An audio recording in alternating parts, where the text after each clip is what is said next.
Good morning, everyone.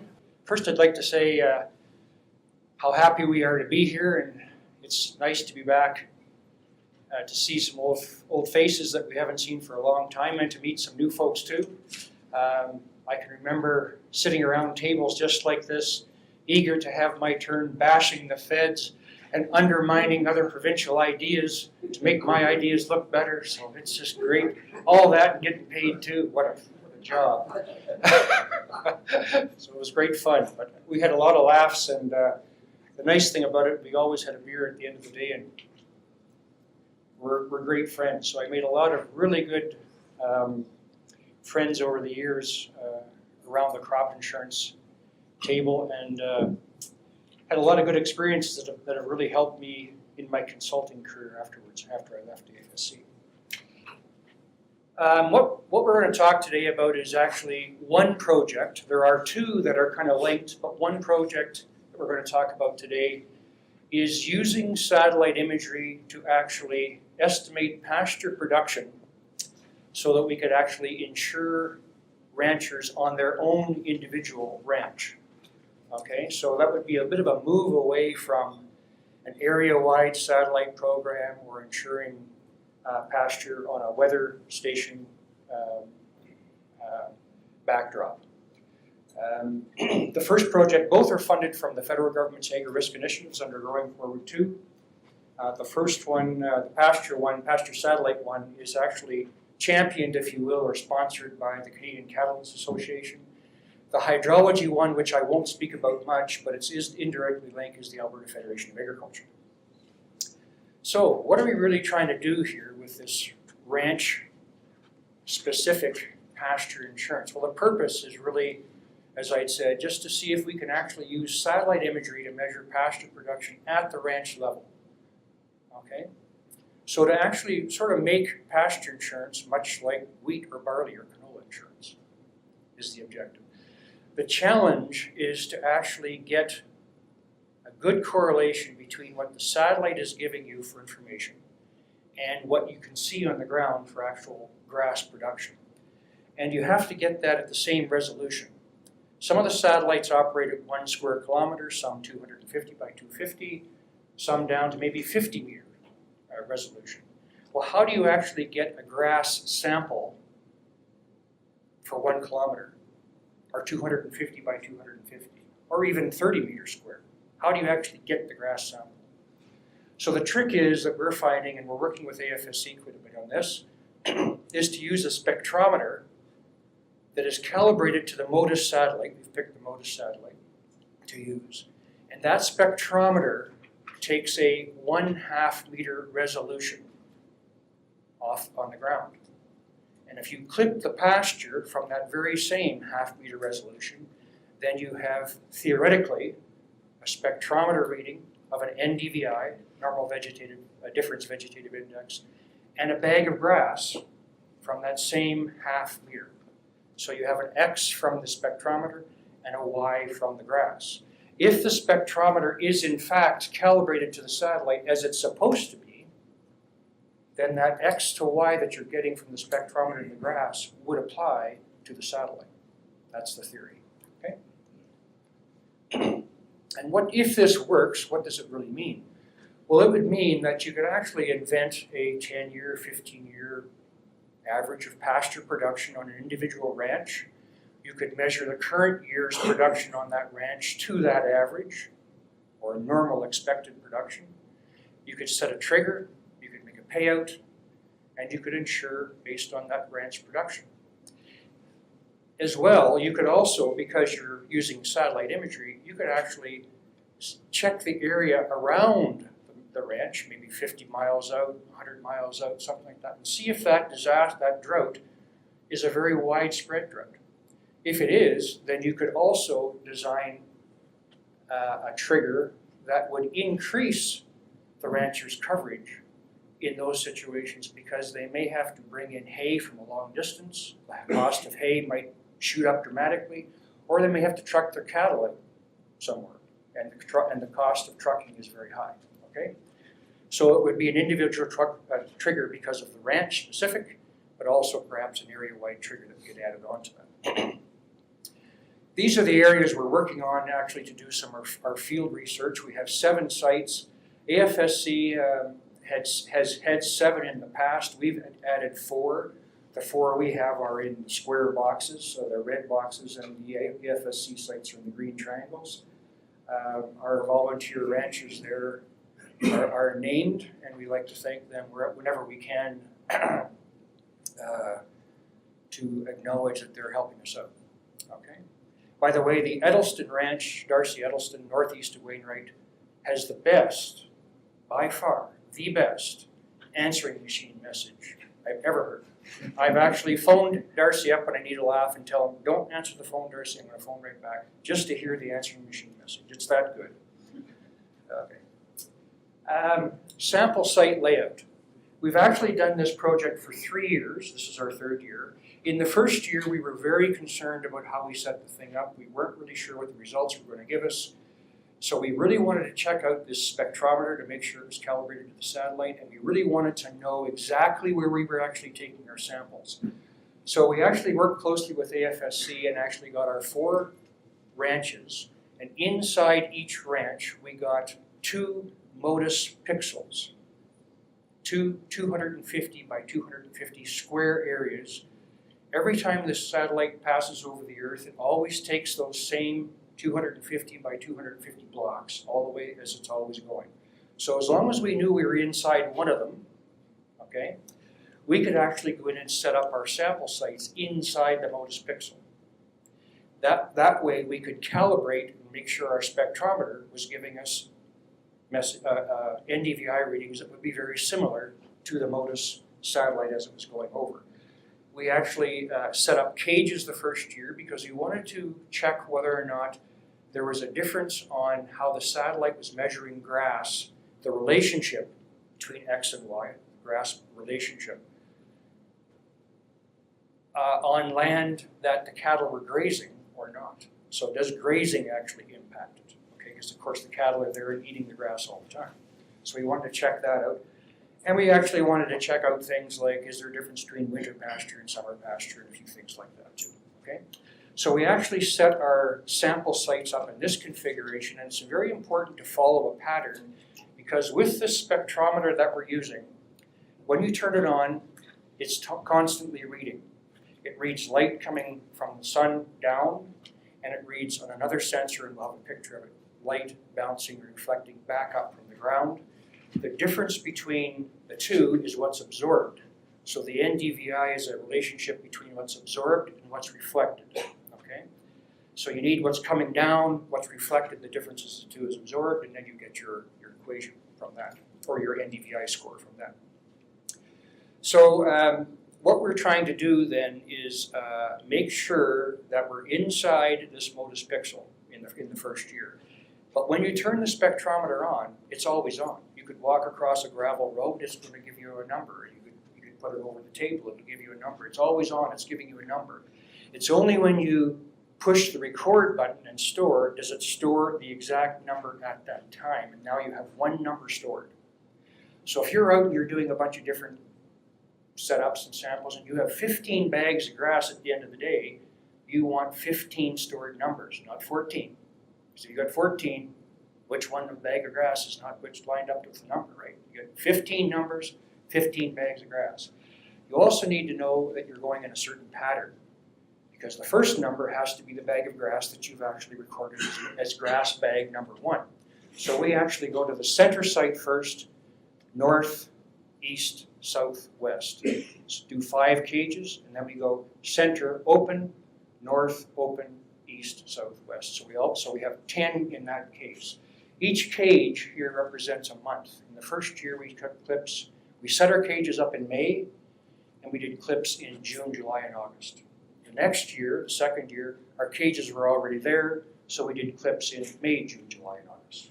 Okay? In this last year, because we found out there's no difference between cages and open, we took the cages off, and I'll explain that later, and we simply are doing May, June, July, and August. And right now, we're in the midst of our July clip.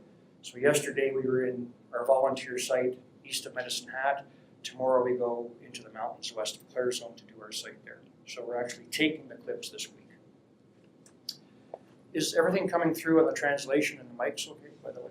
Everything's okay for the translators? Okay, good. Okay, so as we're out, there's the spectrometer. Sensor going up measures light coming down from the sun. Sensor pointing down measures the light bouncing off the surface of the Earth.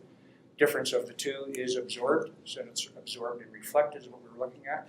In our first year, Tom's here is actually, we're pretty cautious the first year. We wanted to actually take pictures of every location that we took a sample. We wanted to actually see what kind of grasses were in there and document that. Just in case we ever got mixed up on our spectrometer numbers matching a bag of grass, we wanted to find out where we might have gone wrong and that sort of thing. So we were pretty careful, cautious the first year. Once we got a year under our belt, we didn't do quite as extensive a field process.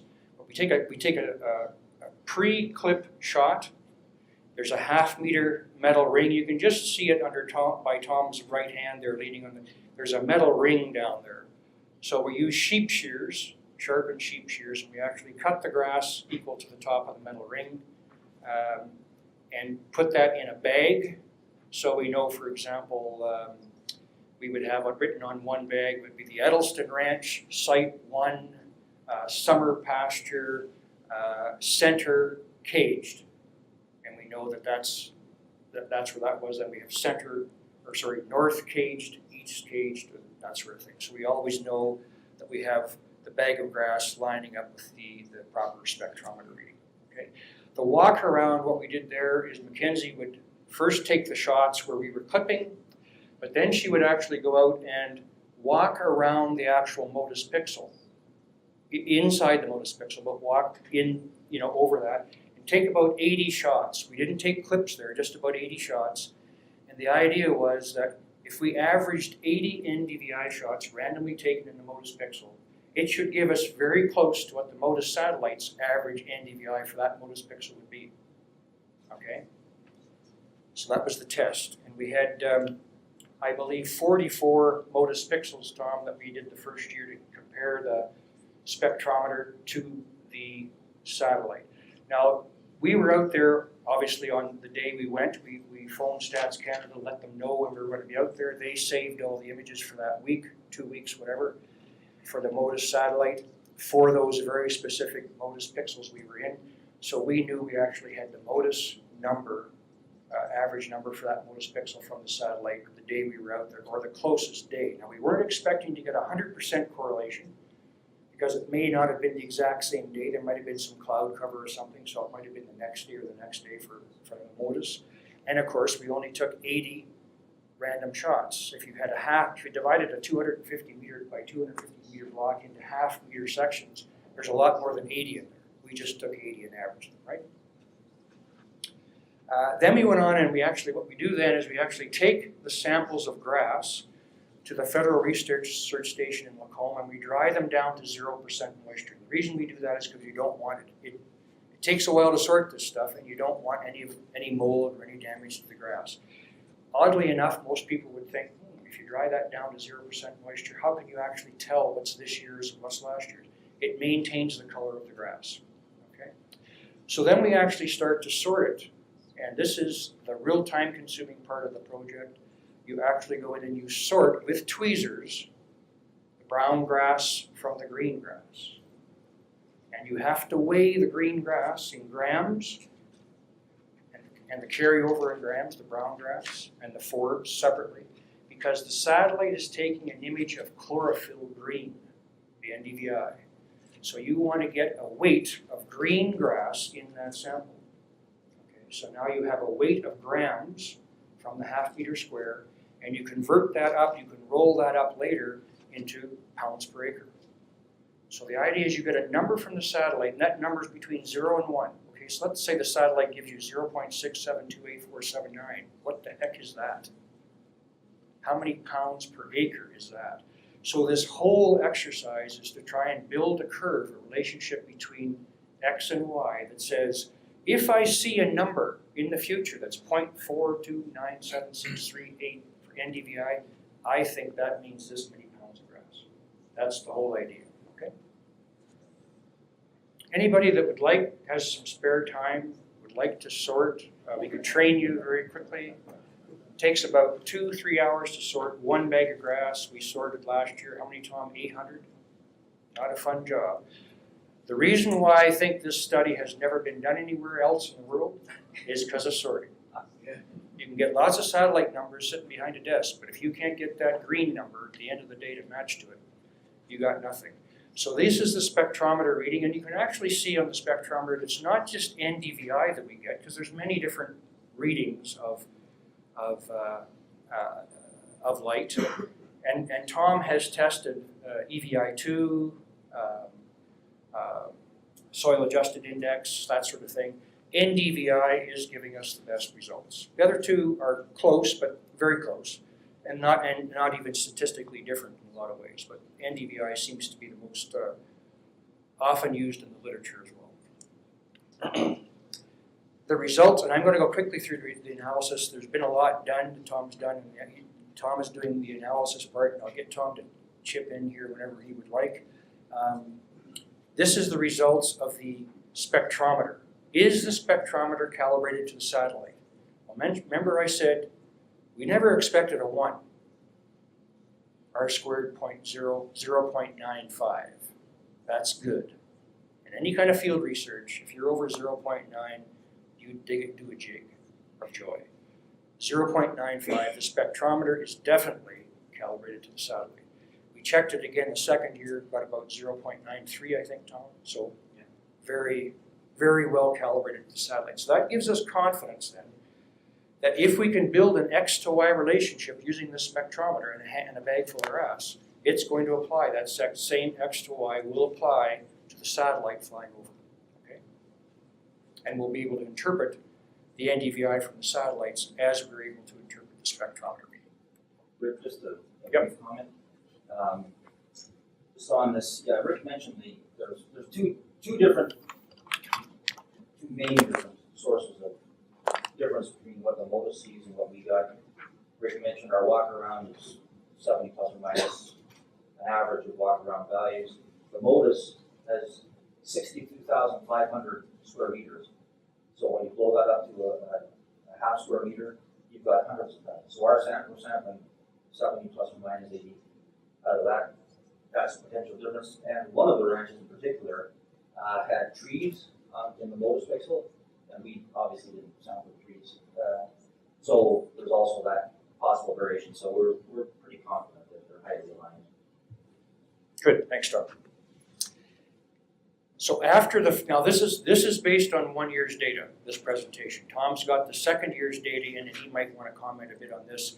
It doesn't look like it's changing our curve much that we've built from the first year, so it's actually confirming the first year. 2015 on much of Alberta was fairly dry. 2016 was a good year, and this year I would say good in the spring, drier now.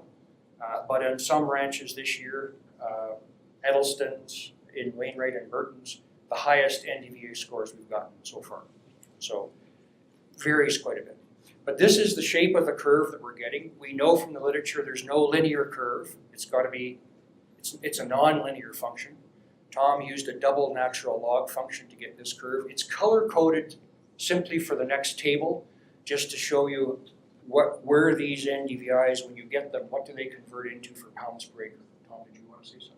Yeah, just in constructing this, and we're still, I'd like to wait until we have our third year, because there's a lot of variability going on there, but when you look at this, some of our ranches, like when you rush up to do your testing, is this different than that, is that different? The guys down in the southeast part of the province are never going to be up on the, if you look at the X schedule, in statistical analysis, you really like as much of the dispersion across X as possible. The guys down in the southeast are never going to be up on the top end. It's just the climate, the species, and the guys up on the top end. The only time they're going to be down at the bottom end is if there's a wreck, and I guess luckily, or unfortunately for us, but luckily they haven't had a wreck yet. So when you're trying to establish whether something's different. The guys in the higher productivity areas are different than the lower productivity areas. You have to be mindful of that when you're looking at this. What actually we're going out of our way this year for some of our ranches down here to try and find. We're scouring all over to try and find the best yields we can possibly get to see what happens if you move past, say, halfway up across the ice. And that's one comment. Another one is when we looked last year, the summer, winter, caged, uncaged. What best way to explain the caged and uncaged? So people, well, you have to have a different relationship. Well, no. In fact, Professor Gammon, when he did a study for the FSC back in the late 2008, 2009, they did analysis with data under caged. It was a little different than what we're doing with under caged and open or uncaged. And I remember going through it with them. There's no difference between the relationships. So conceptually, if you say, well, we have 100 observations under cages and 100 observations uncaged nearby, so they're kind of side by side, and you throw up a graph of each of them, it's the same graph. It's not the same relationship. It's not different. You may be in different parts of the curve, but it's the same curve. And that's kind of the reason I think Rick mentioned why we got out of using cages. They're very nuisance. And Tom just mentioned when he said the ranches in the southeast would be lower on the curve. That's because it's light brown soil. Crops in dry land of wheat, barley, and canola are less productive than on the west side and as you go north. So we're not surprised to see ranches in the southeast corner have lower grass production than in the eastern slopes where the soil is black. It's not a surprise, right? So what we're finding in our research is a lot of anecdotal evidence that supports what we're finding. The curve has a color coded again, as I say, so that when we go to the table, we can actually convert. It gives you an idea of roughly the range of productivity for pasture, so that if you have an NDVI score of 0.2 to 0.3 pounds per acre is down around 37 to 120 pounds per acre, and if you're up at 0.7 to 0.8, you could be anywhere between 1,400 and 2,000 pounds per acre, so quite a difference. It's a very small change in NDVI. It gives you a fairly big change in pounds per acre. This year, on a couple of the ranches, we're getting NDVI scores of 0.92. That's the highest ever. Okay, and Darcy Edelston's ranch, the guy with the great answering machine, if you he said, 1 in 50-year event. Never seen this before. It's great. The grass is up to here. Confirms that when we convert his pounds for this year, we better be seeing a pretty high number because he thinks it's the best year he's ever had in his life, right?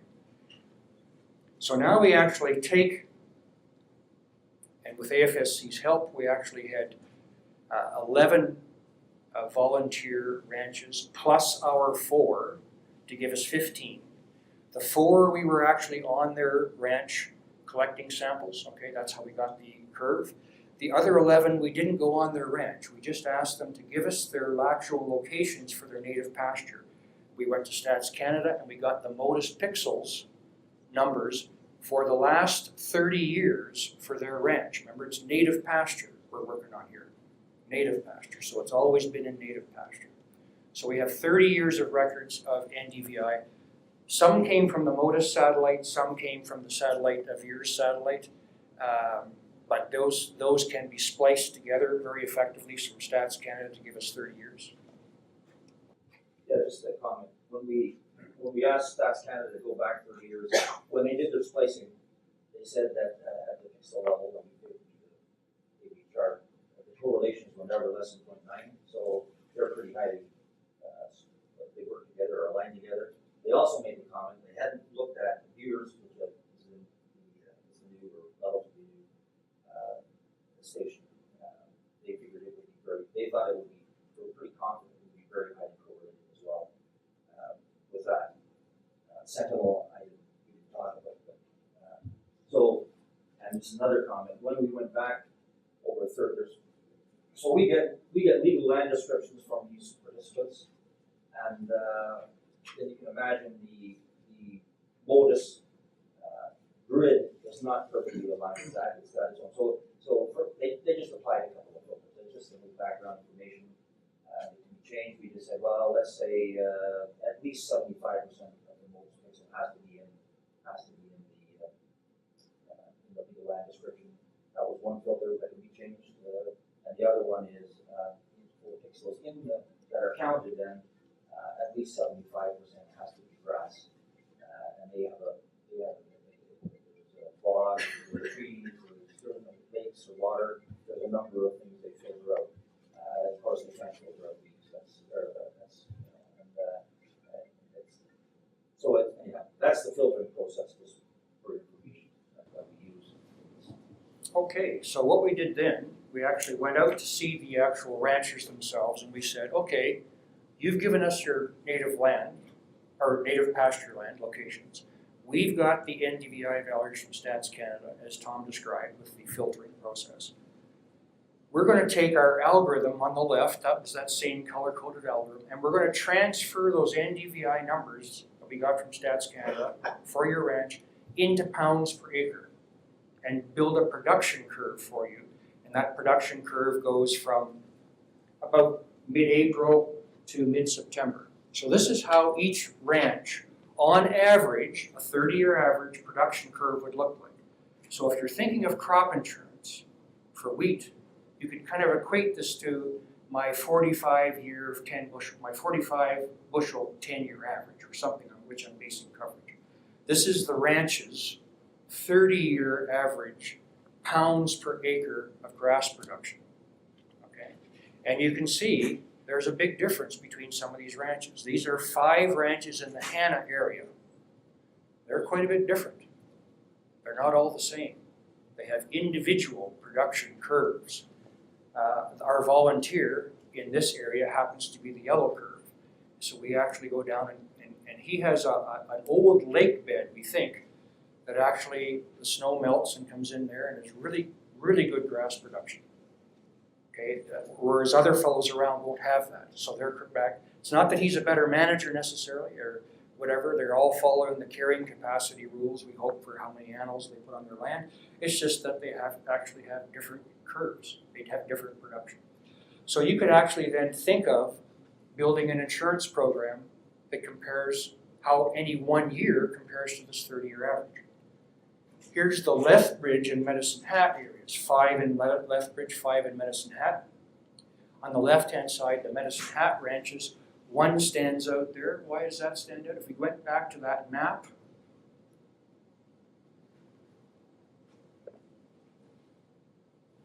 the one that stands out is in the Cypress Hills. And the Cypress Hills is about 1,000-foot elevation higher than the rest of the area around there. Cooler temperatures, much more rain. He gets more grass, and he stands out. That's the yellow curve on the left-hand side. The right-hand side is Eastern Slopes country, black soils. Why is that one so low? He is actually northeast of Lethbridge, and the further you get away from the mountains, it actually gets drier. He's actually in more, not quite like the Medicine Hat area, but in the dark brown soils as opposed to light brown. He's much less production than black soils. All these ranchers were in the room. Yes, that's right. That looks good. My main production is between June, middle of June, 1st of June, middle of July. That curve makes sense to me. Okay. In addition to that, now we could actually show them what their bad years look like. We only have one graph to show that because we wanted to be fairly succinct here. This is one of those Lethbridge producers, ranchers. Here were his 2 worst years. And you can see his red curve in 1988. It was a disaster. It didn't rain at all. He had nothing. And he said, "You're right." And then we said, "So what happened in 1992? That's the gray year. 1992, what do the crop insurance guys remember about 1992? Chris, what happened in Alberta in 1992 in crop insurance, remember? Frost and snow, August. That's the most water he got the whole year was snow in August, and his grass picked up. That was the brown curve. That was the gray curve. He said, "You bet, you got it right on." And we showed a lot of these curves to each of these guys, and we said, "Yeah, That's right, you've picked the bad years. So if you can pick these bad years compared to a 30-year average, and you start thinking like crop insurance, you would think, I wonder if I can actually make a payment schedule out of this, right? How would I design it? So here we are strategically thinking about all sorts of conception designs in the snow, right? Okay, so what is a native pasture loss? What could it be? Well, if we think like crop insurance, it might be whenever my 30-year normal, and I pick a trigger relative to that, might be 70, 80% of that. Keep in mind here, this is a production curve throughout the whole year. It's measuring green grass, okay? The normal shape of a pasture curve is to green up, just like your lawn, and then start to brown off. That's the normal curve, right? The greening up starts right in, May. As soon as it starts, the temperatures warm up. It starts in May, and it reaches its peak in native pasture in Alberta around that mid-June part. That doesn't mean the grass still isn't growing a bit and greening a bit in later. It's just that it's the highest green point, okay, is at that time. Okay? Yep. Just a quick comment. You can also draw a curve that continues to increase, and we're not there yet. In other words, it shows incremental. It never does. When it starts receding, that's basically saying the grass is starting to brown off, but it's still there. But to get to that question, we need to go through this approach first to raise that question. Yeah, and we've talked to a lot of ranchers about this. We've said, okay, so it starts to brown off, so I guess it's no good then. Oh no, that grass is still good. In fact, some guys even say it's even better. My cattle don't have to digest as much water to gain a pound. So the grass is still good. If you've got it, it's still there. It's okay. Now in this native pasture as well, you want to leave a good manager will want to leave a very significant portion of that grass over to protect the grass roots for next year. The more grass you have the cattle consume down below, say, 40% of normal or something like that, the greater your likelihood is that you might have a claim next year, or in insurance terms, but lower production next year. You might impact your production next year. So they want to leave a certain amount. But in this two cases here, for example, what is a pasture production loss? Well, first example is pretty easy. It's the shaded area. We think we could calculate that out, no problem. But really, the shaded area here for production is really almost about the end or middle of July. That August production really doesn't count for much. Eh? So we might actually, in an insurance design, draw a vertical line up and down and say, about July 15th, thereabouts, that's kind of up to that point, that represents the shaded area of a production loss. Okay? Now the second graph there, the hump down below, well, he got lots of production. He just got it late. So what did his cattle eat before then? And if that is really severe, like in that graph back here, more severe, the fella's likely pulled his cattle before he got to July. Before he got that snow, he's probably moved his cattle or brought in hay. He's already made the decision, right? Because he didn't know it was going to snow, it didn't look good, right? So he's already made that decision probably. So we think likely there would be a claim for early season lack of production in that shaded area.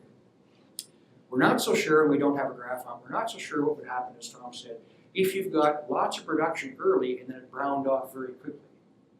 We don't know if that really yet should warrant a claim, because you've got the production. Yes, the grass browned off, it's brown, but it's still valuable to the cattle, and the cattle will still eat it. There's cattle still grazing all over that Walsh area, it's bone dry out there, that they had good grass. We were there still eating grass, and Tom and I were out there clipping just yesterday, and it's very dry, but there's still some green there. It's very usable. Now, some insurance options. We'd like to get some feedback from you guys on this, some of your thinking. We've talked to ranchers about this, so we'd like to get some feedback from insurance folks. There's no sense trying to design an insurance design if it's not practical to operate. Right? There's 2 or 3 audiences that we want to actually make sure we're doing something positive for. And Tom and I are kind of thinking about potential designs. And this is something that we think would be operated and used by AFSC, Saskatchewan Crop Insurance, Manitoba Crop Insurance, that sort of thing. We're not doing this for any kind of private sector motivation or anything like that. The first option is design it very much like any kind of weather derivative where you actually have a trigger, let's say it's 70%, and a full payout maybe about 30 or 40. Now we're not sure exactly where that full payout should be. We've been talking to a rangelands agrologist about that. We think it should be a little bit flexible because some ranchers are very conservative, very conservative. They'll pull their cattle at 50%. Others will maybe go down to about 40%. But there is a threshold that the rangeland specialists would say, you shouldn't have cattle on this. You're going to damage your pasture for next year. You should be pulling them or bringing in feed. So we're just trying to figure out what that would be. But in this scheme, option 1, you would have a payment that just increases between 70 and 40 or 30, wherever that trigger is. And once you hit 40 or 30, whatever it is, that's the maximum you would get. Okay? And the payment would be based on the value of grass related to carrying capacity. You can put a dollar figure on that, and you can then relate it to the 30-year average. The second one, we're not quite so sure about this. Some folks have mentioned it to us. I know Dale Witherspoon had mentioned this a little bit, that maybe some ranchers would just like to get paid the full amount, but only when they hit the bottom trigger. And that intuitively makes some sense because it would reduce the premium rates. You're not going to have those little hits, you'll just have the big hit. Thing is, what if you're at 42 and the trigger's 40? Like, how pissed off is somebody going to be, right? So we're a little bit leery about that. We think maybe the progressive trigger would be better. For either option, though, you can actually build in this area-wide loss, okay? So I've had a loss, it's dry in my ranch, but it's also dry in a big area around, and I got to move my cattle out. And you could have that rider on as well, okay? Again, we're actually thinking about this design. This is the design option of what we're calling kind of almost like a quality trigger, but we're not really sure whether this is really necessary or not. If it's browning off faster than normal, we're wondering whether you could actually push down your quantity a bit, like a quality trigger for, say, wheat. I'm insured for number 2, but I got feed. I got 50 bushels of wheat, number 2, but I'm insured for that, but I got feed, and the price differential pushes my 50 down to, say, 42, and we see whether there's a claim or not. You could do something like that here. We're not really sure if it's necessary. And that's this difference between quantity and quality. We think the front half is quantity, probably up to about July 15th. The back half is probably more quality. Whether you need anything there or not, it could be an option for somebody who really thinks they want that. They can take that as an option. To encourage good management, and this is something, and flexibility, some ranchers, as I said before, might pull their cattle about 50%. Well, they're just being very conservative about their grass and protecting it for next year, okay? We're suggesting that what you could do in this case is they would phone the corporation and let them know they're going to pull their cattle. It's bad, so they're going to pull, okay? It's like having barley and have it hailed on, and we're going to put it to another use. They're going to phone to see if they can actually put it to another use. So they phone. You see whether or not they're going to be eligible for that area rider that kicks in. And then what you can do is you can actually calculate a carrying capacity and reduce their production as if the cattle had stayed there and been there, and reduce it down from 50 down to the maximum of 40 if it should reduce that far. You could do that. And that encourages them to pull whenever they think it's important to do it, right? So you could put that factor in. If 40 is the maximum trigger, then you wouldn't do any calculations below that, okay? To discourage poor management, and I think this is something that you'd have to do to work with the rangeland specialists, once you're down to that trigger, and this could work on either option 1 or 2, if you don't take your cattle off and you haven't phoned the corporation, and you're in the area that's actually really dry, okay, and you're not feeding, and you're not moving your cattle, so you didn't phone. Now that rider, keep in mind that area rider would be no cost, it's a rider. So you should be phoning to get it if it's in a big area, right? And if you haven't phoned, then, and the rangeland specialists are telling us, this person maybe isn't managing their land that well, you could actually reduce their coverage for the next year because they're actually increasing the likelihood of a payment next year by doing it, right? They're reducing the likelihood of having good grass production. They can't do anything about this year, but they're actually, that grass that they should be leaving is protecting the grass for next year. A few last things here that we think could be useful. We think that this satellite imagery could be used for underwriting as well. Keep in mind, anybody with native pasture, we got 30 years of records for them. They don't have to wait 10 years to build a record like on crop insurance. We've got 30, okay? As long as they've owned the land. Right? You could combine precipitation and soil moisture into this as well. And this is where this hydrology project comes into effect. The one we're working on there for the South Saskatchewan River Basin is building an integrated model, and they want to showcase the capacity for the model to actually do many things. One is to estimate flood for like Calgary and High River floods. Another is excess moisture, front-seated acreage, anything like that. And one is, of course, the lack of moisture. You can have too much moisture, you can have a lack of moisture. So we're showcasing that model on its ability to estimate soil moisture on the very ranches that we're having our samples taken on. They can actually go down to the ranch level, the field level, and estimate soil moisture with this model. And the first indications seem to be that they can do that. We're a little concerned about carryover early in the season, like heavy grass from the previous year, maybe masking the green grass growing up. We're doing a little bit of testing on that. But one of the things that we're thinking is if you don't start the season till the insured season till about June 1st to July 15th, that green stuff will poke through the carryover. And as long as the rancher's keeping about the same amount of carryover and managing all the time, it's consistent, so his curve will show consistency.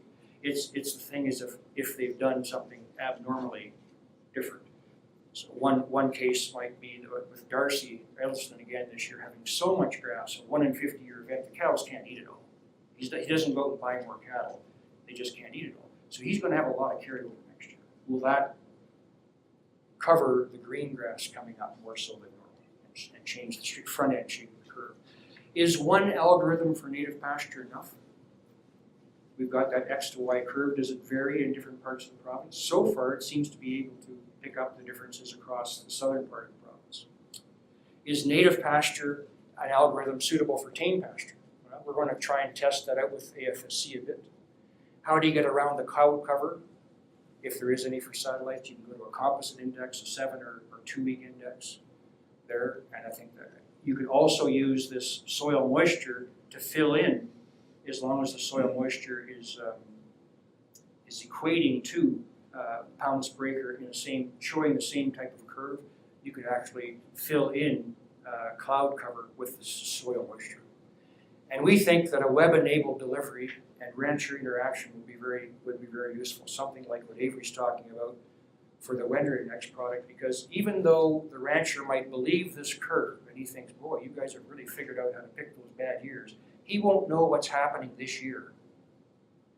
And if you could go online and actually see what my past years would be like compared to my 30-year average and when I would have had a claim, they could actually see how much of a claim they would have had, and they could actually follow the curve this year as it's progressing and say, I better be pulling my cattle, it's getting down to 40%. Or they might even be able to say, some of these guys have out here in Alberta have 20, 30,000 acre ranches, and it's not uncommon to see the north side of the ranch be greener than the south side. They could move cattle, and this could actually help them do that. Okay, that's the end. So questions, I guess. We're probably have time for one or two questions. We got a pretty good break coming up. So, do we have any questions for Tom?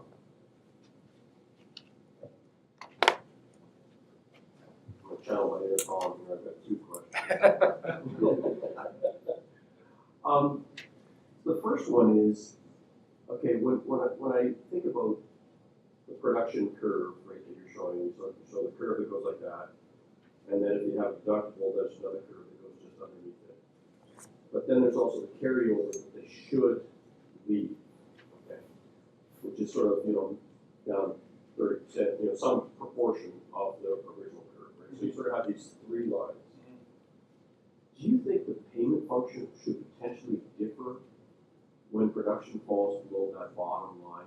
Because that means that production was so bad, they didn't have the production that they should carry over into the following year in order to sort of ensure that that following year, you basically you've got production that's so low that you're also probably impacting production for the following year because you're not carrying over enough to protect the roots, et cetera, right? I mean, so I wonder a little bit about, a product design that sort of, I don't say this interruption, but accounts for some of that. Have you guys thought about that at all? You could, Avery, and I think for our blog posting, I'll just mention the question, that I think what you're doing is you're saying, if it's so bad that it's below the bottom trigger to start with, is there anything that you can do to give extra coverage or something like that? Is that what you're suggesting?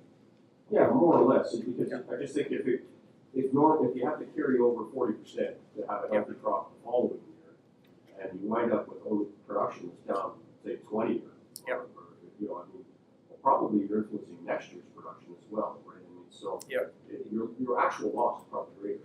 Well, if you have it's a tricky question. It's a good question. But if you have no production at all, so it hasn't started, you didn't get any snow, it's bone dry all through the winter. There's no rain, and there's no production at all. First of all, you wouldn't put your cattle out. You'd be moving them already. That area trigger then might kick in and actually help you take it out.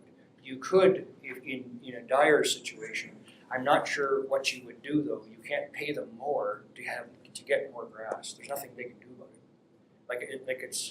It's like if our thought about the area average is that we would pay them so they can get their cattle out into another area and feed or bring feed in.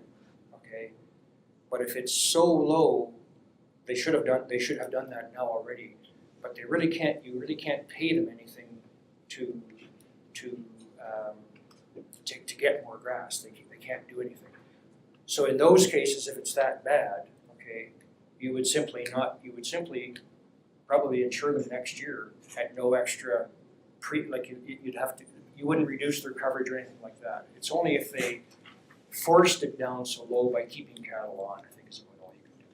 I mean, I guess if they buy the product the following year and there is an impact, then they're sort of covered. They're a bit covered there, yeah. Actually, a lot of it depends on what happens between then and the next spring. Like, in some of the cases, it's showing amazing turnaround. So, if it continues to be dry, sure it'll be low. But in a lot of cases, in some cases, you can look at a disaster year, and the next year is actually not bad. So it really depends on what happens. It does, but it is. You're right, Avery. It does increase the likelihood, all other things being equal, of a lower production the next year. You're right. All right, I need to cut you guys off. It's a good conversation, but maybe we can carry it into the break. I think Rick and Tom are here over the break, right? Yeah. So if you have any further questions for them, feel free to ask them the break. Get some top ones for me. So if anything, let's thank Rick and Tom for being here. We have some more appreciation for that.